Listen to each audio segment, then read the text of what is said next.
ვიღაცე მავანებმა ეხლა უკვე აი ჩვენ არჩევნების პერიოდში რომ გადართულები ვიყავით არჩევნებისთვის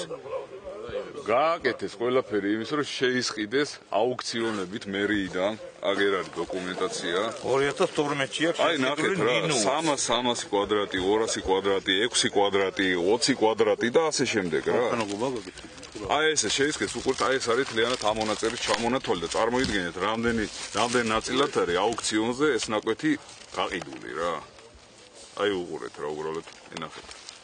ხო და ეხლა სარგებლობენ იმით რომ ჯერჯერობით რომ თავრობა არ არის დამჯდარი ოფიციალურად მინისტრთა კაბინეტი არ არის ჩამოყალიბებული და საერთოდ არ არსებობს ეხლა ცოტა პატარა რაღაც უძრაობის პერიოდი გვაქვს ხო და ეხლა ისარგებლეს ამით და დაიწყეს სასოფლო შეღობა ჩვენი ინფორმაციით ეს ტერიტორია არის გაფორმებული 3025 კვადრატული ბადრი ნინუაზე აქ არის მოსახლეობა რომელიც იძახის რომ კეზერაშვილი არის აქ მფლობელი და ბოკერია არის ამ საქმეებში ყველა თუ არა და ეს 2012 წელში ივლისის თვეში ვერ გაკეთდებოდა ისე ჩუმად გააკეთეს ისე გააკეთეს რომ ხალხს საერთოდ არ გაეგოთ მოსახლეობა აქ დადგება ფეხზე მთლიანად თელი სოფელი ჯერ სოფელმა არ იცის ქურდულად მოვიდნენ ქურდულად ახსენეს ღობე და დაიწყეს ღობის გაკეთება აქ ამოა თელი სოფელი და როგორც მობძანდრენ ისე წაბძანდებიან ეს არის აუქციონზე ნაყიდი ტერიტორიები და რატო გაყიდა მერიამ რატომ გაასხვისხა მაინც და მაინც ვიღაც დაინტერესებულ პიროვნებებზე და რატო დაადო ხელი ამ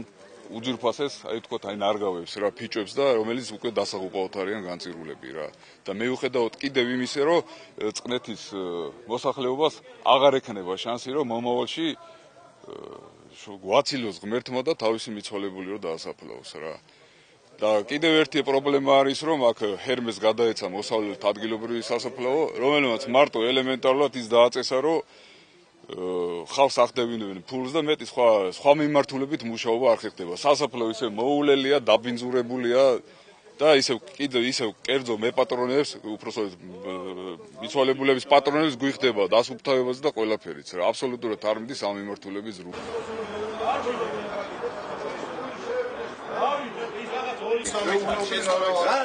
Aș გამოდიდა შეცდომით არის, რასაც ამბობ თქვენ არის შეცდომით და გაირკვევა ყველა. თქვენი თვითონ და გაგვაკვირდა. ამ წუთაც ეხლა ამას ვერავინ ვერ გეტყვით, უნდა სამართლებრივად მოიკვლიოს, რამდენად სწორი ფორმითაა ეს ისა და გაირკვევა. თავისთავად ხდება ხალხთან ერთად, ხალხის მოთხოვნა რაც არის, ხალხის მოთხოვნებს მივყვებით. აქ ხო საუბარი მოყოლება გამოთქვეს როგორც მოხსენებელ ღობის მოწყობაზე, ხო? მოგახსენებთ რომ მიმდინარეობდა სასაფლაოს წითელ ხაზებზე კაპიტალური ღობის მოწყობა. ვინაიდან გამოთქვეს ჭირის უფლება უკმაყოფილება ამ ეტაპზე შეჩერებულია კაპიტალური ღობის მშენებლობა და მოხდება არსებული ლითონის ბადით აღდგენა არსებული ღობის.